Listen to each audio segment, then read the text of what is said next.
I have Dr. Marina Rosenthal joining me. She's a high conflict couples therapist, and I'm really excited to get a chat with you. Thanks for being here. Thanks so much for having me. Yeah, we listen, relationships are a part of everybody's day-to-day life, and it's really important that we understand how to interact within those relationships. And I think you are the perfect expert for this topic. I'm so glad to be here and totally ready to dive in. Yeah, and that's exactly what we're going to do. But before we get into kind of the nitty-gritty, what kind of makes it different between just a couples therapist and a high conflict couples therapist? Yeah, so I'm a psychologist, I'm a certified sex therapist, and I certainly work with couples who are not high conflict. But my specialty is working with couples who have found other forms of couples therapy ineffective, who are kind of looking everywhere and being told, I don't know, maybe you should just break up. Your relationship looks too terrible. Give up, basically. I don't know how to help you. Often the couples that I work with have tried couples therapy and felt like their therapist didn't know what to do with them. Like they kind of just talked round and round, fought during session, and left, feeling worse, feeling really discouraged. And so, part of what I do is meet those couples where they are and help them how to figure out really concretely and tactically how to change the cycle that they're caught in. Because even though things are really bad, if the relationship is fundamentally safe, we're not talking about a situation of abuse, often there are things that can be done. There are ways to change the cycle. It's just that some of the standard tips and tricks that might work for a lot of couples don't work for high conflict couples. Oh, that's really important because I think once you're told by one person, it's kind of like when you go to a doctor and they're like, well, you have this, and you kind of get bummed because you're like, that's my only option. Instead, you're kind of this other variety for somebody to go and try another avenue that they maybe didn't think they had the option for. Does that feel accurate? It is. I use that analogy often, encouraging people to get second opinions, encouraging people to be really thoughtful about, are you seeing a specialist? First of all, somebody who primarily works with couples, specialized in couples. And then are you seeing a therapist who's not going to be overwhelmed when you come in and talk in circles? A lot of high conflict couples have one partner, if not two, who have some degree of neurodivergence, who have a partner with ADHD or who is autistic. And therapists sometimes sort of like not misdiagnose, but misunderstand what's happening and assume bad intent or assume like, oh, you're just not following the rules. I gave you rules and you didn't follow them.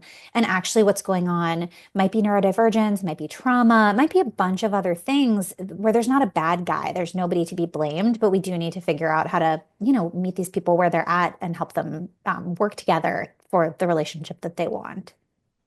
How often is it that you have couples come in and you see, oh, yeah, this has been going on for a long time, and you're finally just now starting to realize this is getting worse? Like, do you often see them come in at the point where they feel like there's no return, or do you feel like you are starting to see couples more and more at the very beginning of a relationship and they're going to try and do therapy proactively? I definitely get both because of the nature of my specialty. I think I tend to get more of those last chance couples than maybe other people are, but I have worked with many people who are dating, who are not married, who haven't ultimately decided that they're going to go forward with their commitment or not, but want to actually put in the effort to address the problems they're having before calling it. And I think that's so wise, especially for couples who are having, kind of like messy fights. What I've found is that often you could break up, find a new partner, and some of those patterns will follow you to that next relationship if you don't actually address them. So whether this is the person or not, it's not going to hurt you to figure out what the heck is going on. So, if we're working in that proactive space and you take someone like me who, is new in a relationship, but they're starting to navigate and obviously they want one day to get married. When you see someone like me, what is some potential advice you would give them to be like, maybe work on your relationship in this capacity to ensure you don't have XYZ later down the road? Because I think there's this missed opportunity when it comes to like singles or people in new relationships where we're not really prepping them for what's to come. It's more just like, yeah, you want love and you want to be married, and that's really cool. but also here's some things you can potentially do to avoid kind of long-term disaster. Yeah, I think that's so important. And it's something I talk a lot about that we have these big aspirations for, most people that I talk to want to get married and they want to stay married for life, right? Like that's a very typical desire. Of course, not everybody wants those things, but a lot of people do. And unfortunately, I think most people are not prepared with the both like behavioral skills, communication skills, and also the mindset to effectively achieve that goal. So you go in with this beautiful goal and you're like, oh, I've met my person. We're going to be so happy together. And then the very natural process of a relationship developing and changing over time takes people by surprise. Something I say often is like everybody knows that kind of like truism, like, oh, marriage is hard. You've heard that a million times. I think often no one explained and really walked folks through, well, how is it hard? What are we talking about here? What's, normal and healthy? What do we expect? What should we see as warning signs and problems, both within the self and also within the relationship? So, in terms of some proactive things, one of the things that I think is really underutilized is thinking about your differences as strengths. So, starting off in a relationship, people are often drawn to each other, not just because you're compatible, you have things in common, but also because there's qualities where it's like, oh, you're a little different from me. And I like that about you. I know that when I met my husband, I loved that he was really chill. He's kind of like a calm, mellow person. He doesn't get riled up easily. It's like, oh, this is so soothing and relaxing. I feel so emotionally safe.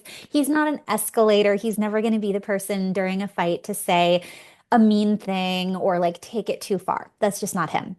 But let's like take that trait and look at it from 360 degrees. He's really calm, he's really mellow. Does that mean that he's like the most proactive person on the planet? Yeah, it actually doesn't. He's not. And so then when that comes up, being able to hold the whole person and be like, oh, yeah, like here's this person I chose. I really like one aspect of this trait. Another aspect of it is kind of driving me up the wall right now, but they do go together. And that doesn't mean you can't ask for change. You can't, say, hey, here's what I need from you differently. But being able to keep holding on to the parts of your partner that drew you to them and not making them bad, I think is so important. Mm. Wow, I've never thought of that kind of juxtaposition of a trait. And you just made my entire mind kind of blow of, okay, these are all the things I love, but I've never really looked at it from this bigger perspective. Gosh, that's a great tip. So cool. We often hear that communication is the key. Make sure you have great communication. This is so important. Is it that important? And if so, why is it so important? Because it's getting lost in translation because it's so thrown around very often.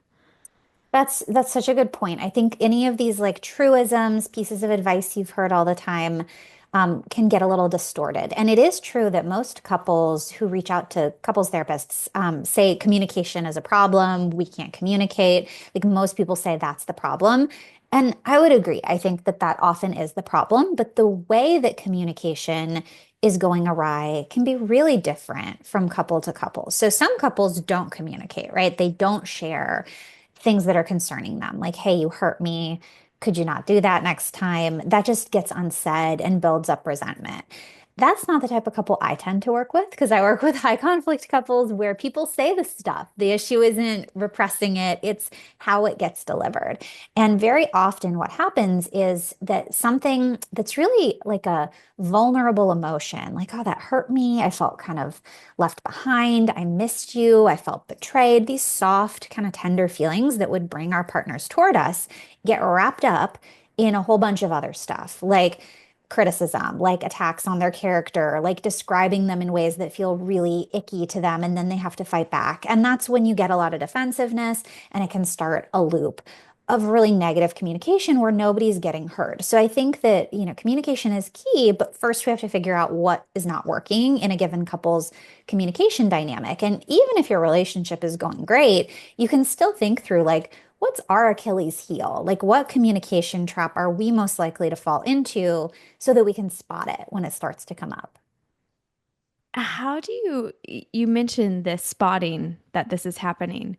When you're communicating with someone, is there kind of an alertness to that where you're like, oh, that doesn't feel right. Like, how is somebody supposed to pinpoint something that's normal versus something that's probably not what's supposed to be happening? Yeah, one of the things I really encourage is for people to kind of practice mindfulness within themselves and within their relationship, not like sitting and meditating, but just being observational. Like, oh, that's really interesting. I noticed that when I described for like 2 minutes straight how I didn't like something that my husband did, he seemed kind of like withdrawn and quiet. And then he said okay in a flat voice, and I didn't feel very good afterward. Like, what just went down? And it's easy to point fingers and go like, oh, he's, just being defensive and he can't take any critical feedback and blame him. But like, okay, let's actually pause and look at me. Did I neutrally make a request? Did I, kind of go on about all the terrible things he's done and all the things I've imagined he could have done? How did I show up? How would it have felt to me if he described me that way? And kind of just observing, like, what effect am I having on the people around me? In the same way that we do in other relationships, I think really seamlessly, like, oh, my friend didn't seem to like it when I gave her advice, so maybe I won't do that next time. Or, it seems like my coworker would rather not, chit chat during time at lunch together. Fine, I'll chat with somebody else, right? Like we're often pretty perceptive in other relationships and don't do that same self-assessment in our romantic relationships. Do you feel that often happens because people get so comfortable? And I'm seeing often in relationships that you get so comfortable with this person that they become your springboard for everything that's happening in your life. And you just get used to that. And it's someone that's around all the time. And then you wake up 5 years from now and you've thrown all this stuff at this person and back and forth that it's just easy and comfortable. And you forgot, oh, that's another human being. Yeah, I think that's a huge factor. If you're with someone all the time, day in, day out, you're doing both your, romantic love life, but you're also perhaps, caring for pets together, doing finances together, making meals, raising kids, whatever folks are doing. It's a lot on your relationship. And over time, most people lower their standards of kind of like baseline respectful communication, baseline treatment. And to some extent, that's okay. That can reflect just that you're very comfortable with each other. You don't always have to be in your cutest clothes, looking perfect in front of your long-term partner. You can really be yourself. But I think sometimes it slides too far where if we actually wrote down, and as a couples therapist, in some cases, it's my job to actually write down like, oh, this person said in these exact words, like, you care about nobody but yourself. You're lazy and selfish. Would we think that was a nice thing to say? Like, would we think that was a respectful way to talk to your partner? No, of course not. But we're not putting it through that lens. Yeah. Yeah. Gosh. And it's really hard. I feel like, you do get so comfortable, and there is that kind of gray area that things get crossed over where it's comfortable, but also there is such a thing as too much comfort. And we just don't really see that, to your point, from the bird's eye view. We're seeing it in that moment. I'm That's a hearing you. that's a So go ahead, go for it. That's a good example of something I talk about a lot that some people hold a belief that honestly I think is from like romantic comedies, or I don't know where we got it, but this idea that you should be able to say literally anything to your partner and they should just be okay with it.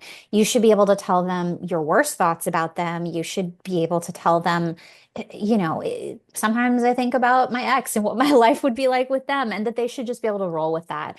And most people just can't handle that level of kind of like critical content.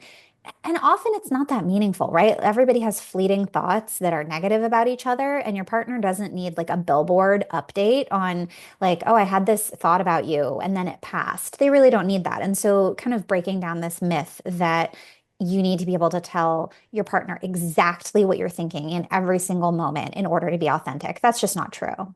Yeah. The older I get, the more I have learned that romantic movies and rom-coms have definitely sabotaged the way that I perceive relationships for sure. What are some ways speaking of sabotage, that you feel like people are sabotaging their relationships? Yeah, that's such a good question. Um, So number one, I think, is like unreasonable expectations. And when I talk about this, sometimes I get a little pushback because, we don't want to tell people to settle. That's really not the spirit of what I'm saying. I actually believe generally we get more out of our relationships by expecting a little bit less or by having reasonable, realistic expectations for like what one other human being can actually do for us. So, setting yourself up for success, first of all, just by having realistic expectations, I think is like a great place to start.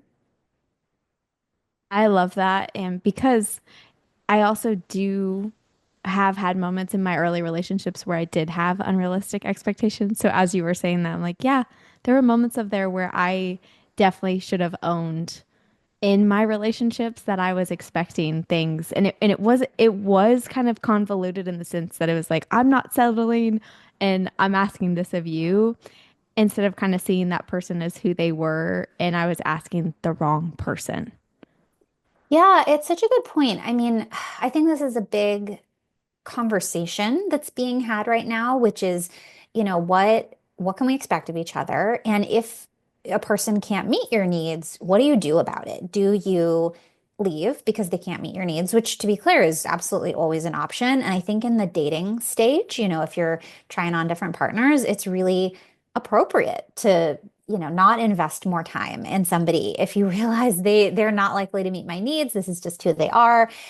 If you've tried on a lot of somebody's, if you've had multiple, serious relationships that over and over you're hearing like, this isn't realistic, nobody's going to be able to meet these needs, sometimes that's worth kind of looking into and cross-checking. Are what I'm saying, are my needs, are they actually needs or are they things that I can be fulfilling for myself? But for folks who are in a long-term commitment for whom leaving a relationship is very, very complex due to, kids and money and property, it's very often just not that simple. I think we kind of want to pretend that it is and be like, if you're not 100% happy, leave now. And of course, if that's what you want to do and you can do that, that's great. But I tend to try to want to meet people where they're at, which often is like, I don't know. What I want is for this to be 15% better. And I'm having a really hard time getting there. And it seems like one option might be leaving, but that would be a huge hassle. And I do love this person. It's more ambiguous. It's murkier. Do you often feel like with these couples, once they get to this point and they come to you and they're wanting things to get better, do you feel like it has built up so much over time, or is it just kind of one moment and the whole volcano explodes? What's really interesting, a lot of high conflict couples were high conflict from the very beginning of their relationship, which you, I understand might go like, okay, well, then get a different relationship. And again, that's a perfectly valid option. What I've found also, though, is that a lot of the time, the reason they're high conflict is like they're kind of working out some stuff on each other. And often there's a lot of trauma involved. And, people are facing some of their own personal demons in a way through this relationship. And it is all showing up. And that's painful, it's unpleasant, but there can be some really fruitful work on the other side of it. Like often high conflict couples are just like madly in love. The love is so big and they just do not know how to stop going on this escalator of intense conflict and are very much puzzled like, why do we do this? What is up with us? We're in love with each other. We are compatible. Why do we keep acting like this? Is like almost confusing to them. And that's part of my role is helping translate like what is actually going on here for you too. When they've had one of those fights and it happens and they kind of come down off of it, I see a lot of people talk about how they struggle with reconnection after a fight because it does often result in like some resentment and there's feelings and stuff there. So, how do couples start to reconnect after maybe it's high conflict, maybe it's just a big fight, maybe it's just the same fight that keeps happening over and over? Yes, that's such a critical skill. And I think it's one of those where everybody wants their partner to make the first move. Everybody wants the other person to come to them and be really patient and offer repair. and, be the one to reach out that olive branch. And I often tell people that it's like a radical accountability where you are both going to jump first, you're both going to move first, and you're going to kind of keep your eyes on your own work and focus on how can I repair, not like what repair do I deserve from my partner. Because while people are in that mindset of like, okay, I'm waiting, come on over, repair with me, you're very prickly and unlikely to actually receive any repair. So I encourage people to just kind of think, what can I personally do? Like, what is in my power to reconnect and repair, setting aside for a moment the ways I think that I've, been injured in this conflict. And we can come back to them, but in order to get back to some degree of connection, it's often necessary for both people to receive some amount of kind of like, hey, I'm here. I'm sorry. That sucked. Can we hug? Can we just breathe together?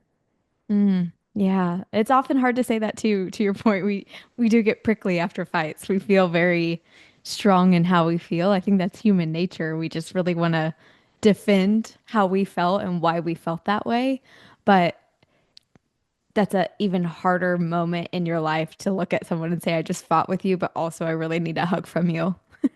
It is. And, for some people, it might not be a hug, but like just being able to kind of acknowledge like, hey, I have a role in this. I see you. My goal is for us to not be fighting anymore. And then on the flip side, it's really important when your partner offers that olive branch to not knock it out of their hand, which is something I see happening a lot where people are so caught up in like the, self-righteousness of I was wronged in this and you said this to me and it was terrible, that they reject attempts that their partners make to repair with them. Mm, yeah, and rejection is already hard enough as it is, let alone rejection when you're feeling that way and vulnerable after something like that happens. Exactly. So then they pull back and they're not likely to offer it again in that moment. And you aren't getting the repair you needed. You're not reconnected. Kind of everybody loses. Yeah. To your point, it is very much a critical skill. And there's a lot of critical skills in relationships that we just don't learn about until, especially until you're in them and you're going through them. There's so many things that you can't be taught until you're in it. And It's so true. this is one of those to what you're saying. Yeah, it's such a funny thing. I think even if you had the best role models in the world for relationships, there is a practical, just living it is different. And then the reality is a lot of people don't feel that they received good role modeling around what a healthy relationship looks like. And that ranges from, my parents seemed to have a great marriage, but they never fought. And so I just didn't see what does conflict look like, all the way to, my parents had terrible out of control fights, and I never wanted that to happen in my life again. You just mentioned that, and it made me think of something because I've heard this from people. I've heard it from guys I've dated, I've heard it from girlfriends. When you are in a home that there's zero conflict, is that a good thing or is that hurtful to you understanding what conflict looks like? Yeah, I don't recommend that the goal be zero conflict because ultimately conflict is like a primal form of human connection. It's inevitable. And so what zero conflict usually means is that the conflict is happening, but it's happening underneath the surface. There are bad vibes. There is weird energy that comes up. And, kids are super perceptive to that. And so even if no one's fighting, nothing has been said, often people will be like, yeah, I knew mom was mad because she, just like kind of silently made dinner or whatever. Even if there aren't bad vibes, though, you still, to your point, aren't getting those skills and that modeling of like rupture and repair, which going back to this idea of like what is a realistic relationship, that is a realistic relationship, is that we will have many, many ruptures and negative interactions and then need the tools to repair them. It starts at the beginning of life and it never goes away. And so if you never see that, it really is a disservice. Mm, yeah, very much so. I saw you also mention in your social media content that high conflict couples tend to fight more about relationship dynamics than they do about concrete topics. What exactly does that mean? I know it's kind of abstract. It's one of those that if you're a high conflict couple and you heard it, probably your brain just like lit up. And if you're not, you're like, what now? More like I guess typical couples, although I think being high conflict is relatively common. But more typical couples, the couples that a lot of therapies are built for, actually have fights about thematic issues. So division of labor is a really common one. Sex is a really common one. Money. And of course, all those topics have underlying themes and meanings. It's not just the surface level. But if we solved the problem on the surface, we might actually solve the problem. The conflict would go away. If magically wave your wand, division of labor is just solved, problem solved. For high conflict couples, they might talk about those topics in their fights, although interestingly, very often they don't actually. High conflict couples typically fight about things like how close are we? What does it feel like in our relationship? Do I feel you slip away from me and I don't like it? Do I feel you trying to pull me closer and I don't like it? These kind of like internal psychological dynamics are often what high conflict couples are fighting about. Oh, wow. I'm glad you explained that because I saw that and I was so curious. But it makes sense because just like we have to get to root causes about our things in our health, like to your point, this is kind of the root cause. That's exactly it. And it's part of why therapy can be unsatisfying for some high conflict couples because there's all this brainstorming and troubleshooting of like, okay, what can we do differently about money or sex or division of labor? And systems are tried or new communication skills are tried. And ultimately, at the end of the day, no one has named, hey, you're actually not fighting about any of that. You're fighting about like, what does it mean to be in a relationship? What can I expect of you? It's very philosophical. High conflict couples are often really smart and kind of like get caught in these logic traps with each other where it's like, what is accountability? What does it mean to validate another person? Can we expect that of each other? It gets deep. Oh, I love deep stuff though. I think that's awesome. So there is a beautiful side to that, but it does also bring on the other side, which is conflict. Hmm. When I imagine these couples, when they go through a lot of these experiences, will then have negative thoughts, feelings about their partner. Is that normal? Is that even just normal for regular couples to have negative thoughts or bad feelings about their partner? Yeah, this is so normal for all couples.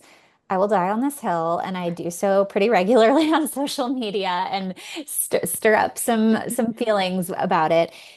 Everybody has so many thoughts every single day. And the interesting thing about thoughts is we're not in direct control of them. We can't actually, prevent a thought. And research shows actually that trying to prevent a specific thought, stopping a thought, makes that thought more powerful. It makes it more intrusive. It makes it feel more like, oh, I can't get it out of my head. And so, the most healthy way to handle thoughts is to either just let them happen, like, oh, that was a thought anyway, moving on, or to evaluate them like, is that really true? Is that actually factual? Or am I just really mad right now? And so I'm having the thought, like that example from earlier, maybe someone's having the thought like, my partner doesn't care about me. They're really mad right now. If we pull back, is that actually true? Is there actually evidence that your partner doesn't care about you? Or is that just a thing you were thinking in the moment and we can kind of let it go? And I think a lot of people find this very scary to imagine that you might have negative thoughts about your partner. I think more importantly, your partner might have negative thoughts about you. And for many people, that is so scary. It's really scary to imagine, what if my partner has a fleeting negative thought about me? Does that mean we shouldn't be together? And there's just a real fear of what that would mean. And I'm always trying to help normalize, like this is just part of having a brain. We don't have to make it so scary. Well, and oftentimes too, when people have these negative thoughts, they're not acting on them, correct? It's just kind of in there and it's existing, and something just kind of like pops through and then it goes out the other ear. Yeah, exactly. I had a reel that blew up a little bit in which one of the lines from it that was like, these are normal thoughts. And there were all these examples, and there were a few that people freaked out about a little bit more. And one of them was like, there's some things about an ex that I miss. And, there was a lot of like, if you're thinking about your ex, you're in the wrong relationship, like get out. And I really think that comes down to just that fear, like, what if my partner ever thinks about their ex, ooh, scary. I don't want to think about that. That makes me feel really insecure. So I'm going to say that's like evil and wrong, and no one should have those thoughts. When in reality, I'm pretty sure that pretty much everybody has had that type of thought. Like, I think that pretty much everybody has had a fleeting thought of like, oh, I missed that one quality. Oh, yeah, but they sucked in this other way. Anyway, moving on. It doesn't have to be so scary. Yeah. Thank you for normalizing that. I think it allows us to be human a little bit more, and getting the chance to continue to be human is always a better experience than not, and thinking we're robots. And like scolding ourselves for not being robots and scolding other people. I don't think that works out very well. No, it does not. I did have two of these questions from some listeners from the podcast that I wanted to ask. I thought they were important. Is choosing not to have kids worth ending a very strong and healthy relationship together where you've been together for several years? Oh gosh, it's such a hard question. So, I think this is going to depend a lot on the strength of the desire for having kids. So, if one partner wants kids and the other doesn't, this is one of relatively few like non-compromise situations, right? Like there's not a compromise number of kids. One kid is not a compromise between 0 and 2, right? Like you really should want to have a child in order to have a child. Of course, m many people, perhaps most, new parents or parents to be have some degree of ambivalence, but ambivalence isn't the same as like, no, I know I don't want kids. Um, I think that if truly somebody, believes it's part of my life's path to at least try and have children, I want to do that. That's a very reasonable, compatibility issue to end a relationship over. If, however, there's a great deal of turmoil over that and kind of like a big tension, like, I don't know, maybe I want to be with this person instead, that might be a sign that the desire for kids is perhaps less than the desire for this relationship. And so you can kind of weigh how much you want these different things. That was a good way to share that because it hits on both levels of like, yes, there's this real lack of compatibility, but also sometimes life takes you on a different path than you anticipated. You kind of dream up this whole idea in your head, much to how we were discussing, you see things in movies and you have these experiences and you get older and life kind of goes a different way than what you anticipated. And I think that's okay. It is. That's such a good point. I think most people have this like almost movie script of what they want their life to look like. And the reality is, you could leave that relationship and not be able to have kids. You could not find a different partner that you liked. So, all kinds of things could happen. You could be with that person, they could decide that you want to have kids together and you really have trouble conceiving. There's just, we don't actually know what's next. And so you really have to just make the best choice that you can, given your values and your goals and knowing that those change. That's something I do talk a lot about is that even if you think you and your partner are incredibly compatible when you meet, 15 years later, you might be really different. Your interests might have changed. You might have changed in more fundamental ways. And so allowing that space to grow and evolve together is really important. And sometimes that does result in the end of a relationship, and that's okay too. Hmm.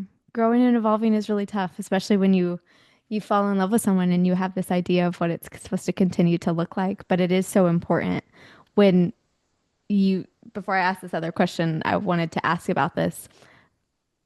I often feel like people forget that you're kind of, when you enter into a relationship, especially one that you're hoping lasts forever, for life, you're supposed to grow and evolve together. Like you're supposed to communicate those experiences and really go through life together, even if you're changing, but you have to do that with this person in mind in a way.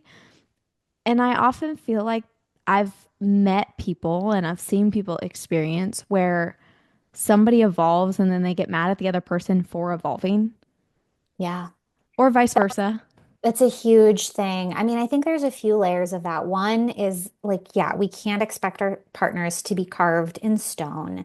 And any trait or aspect of them that you liked, I mean, it could change. There's certain things that tend to be stable, but there's a lot that can change over a lifetime. And if one person is evolving and the other person is scared of that evolution, that can be really painful in a relationship and stifling. And then the other thing that just feels relevant to this is I think sometimes people want less of like an evolving dynamic partnership and more of an archetype of a partner, like sort of a here's this person. And I have a story I think about with this that when I was a kid and I was learning how to read, my parents were having a hard time getting me to be interested in reading on my own. And so they got me these books that they thought would really entice me. And they were like kind of princessy little girl books that I was really enthralled by. Like, oh, okay, I'm willing to read for this. And in one of them, there was a whole story about a big sister getting married. And the whole story is, little girl's following along and is the flower girl. And the whole story goes, into great detail about the dress and the flowers and the cake. And only on the very last page do you see the groom's head just from the back as they drive away in the car. He's just like not even part of the picture. He's an archetype. He's just a placeholder, really. And I think all genders, people can do that to their partners. They can be like, oh, thank God I found you. I've looked for you. You're my person, and kind of like slot them into their vision of a life without actually clarifying, do you want these things? Do you think you're always going to want them? And kind of clarifying, like seeing them as a whole person. Mm, yes. I'm really glad you shared that part. It totally spun off. It was not my initial direction, but I'm just glad we got there because it is really important to see people as whole people. That's the purpose of a partnership. It's an importance of being in a relationship. You're not doing it for the aesthetic. You're doing it because you want to feel love and you want to feel good next to a human being. Like I do think there's lost in that. It's no different than, you see people and they get a dog. Maybe it's a golden retriever because of the aesthetic. It looks good. That's the white picket fence. I have the golden retriever. I got the tall, dark, and handsome. It's everything the way that it looks instead of how it feels. Yeah, that's exactly it. Yeah. This is the other question that came in, and I thought it was good, especially given that you are a sex therapist. How important is having sex with your partner, struggling with some confidence? There's some overweight stuff happening, and this person just really wants some advice on how important it is and maybe how to navigate that. Oh, well, my heart goes out to them. I think that's such a common place that people, maybe especially women, end up in. And, sex is important for most couples. Obviously, not all people's preferences are different. And so, I would first ask that question like, is this something that's important to both of us? And if the answer is no, then great, don't worry about it. But if it is important to you and your partner, if you have a relationship that includes sex, and values sex, one of the things that is most helpful is to flip the idea of like, how much sex does my partner or my relationship need in order to not like wither? Because I think that's often, especially women, how we're like conditioned to think about it is almost like putting money in a slot machine. Like I need to put my deposit in, otherwise, we're not going to have enough. And that's just not a healthy way to experience your own sexuality. So I would redirect back to the self in this case and think about like, what do I want out of my sex life? If I envisioned a sex life where I felt happy and healthy and excited and confident, what would that look like? And this is another example of setting aside the aesthetic because, like I promise, no amount of weight lost or, specific body type is going to change that internal experience of thinking about sex as something that you have to do for your relationship, that you have to do for your partner. That's kind of like an inside job issue, not the way that you look. And, people with all different kinds of bodies, including those that are considered very like ideal, have those thoughts and that experience of themselves as like, I just have to do this because this is what we're supposed to do. So I would reconnect, like, what do you want out of sex? And how do you build from kind of like the inside out that type of sex life rather than thinking about it in terms of like, how much do I have to put in before my relationship dies? Yeah. Wow. When you compared it to the slot machine, I feel like that's a very universal experience, just in the ways that we've been taught and understood relationships and how that dynamic, especially intimacy, works within relationships. So you've given me so many things to just, my brain is like, okay, Morgan, we gotta maybe rethink, look at restructuring, try some different things. But this is why it's so important to have conversations like this, because without someone like you with your knowledge and expertise, we would never know any different. Yeah, it's so true. You don't know what you haven't talked about, and certain subjects are so taboo. Really, conflict is pretty taboo. Sex is taboo, right? So you might not feel like you have any place to go and talk about like, hey, this is what's happening. Is this normal? What do I do about it? Well, Dr. Marina, thank you so much. All of your words of wisdom and just your knowledge on this topic are really important, and I appreciate you being here. Oh, thank you.